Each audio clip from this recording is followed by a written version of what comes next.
Drainase rusak, sampah dan air limbah meluber hingga ke badan jalan Pasar Langgur, Malera.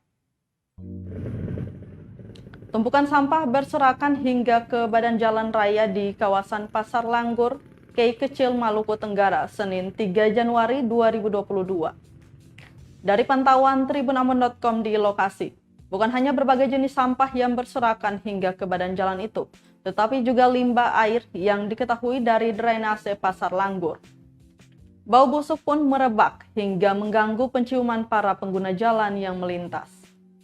Menurut salah satu warga Langgur, Iwan, tumpukan sampah ini sudah cukup lama seperti itu.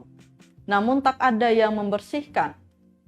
Ia mengatakan sejauh ini pemerintah, dalam hal ini Dinas Lingkungan Hidup dan Kebersihan Malera, hanya membuat penampung air limbah dari pasar ikan. Bahkan saat hujan turun, debit air akan bertambah dan membuat air limbah pasar ikan meluap hingga ke rumah warga.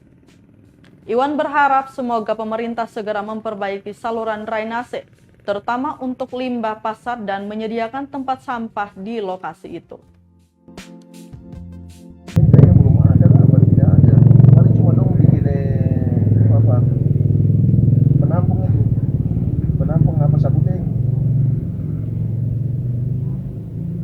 Bapak selaku warga di sini merasa resah gak sih kalau terhadap terkait ini? Merasa resah, terganggu kali, paling bubuk apalagi itu kan limbah air ikan itu, air ikan busuk dari atas. Datang penyakitan ini. Tanggapan Bapak terhadap sampah ini seperti apa? Paling mengganggu, Pak. Dia mengganggu, lihat itu, apalagi mobil pejabat-pejabat sering lewat di sini. Kadang bisa mendapat penyakitan ini.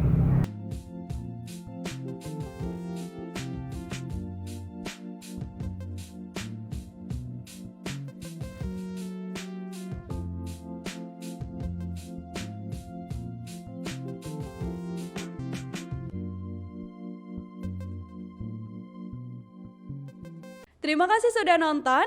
Jangan lupa like, subscribe, dan share ya.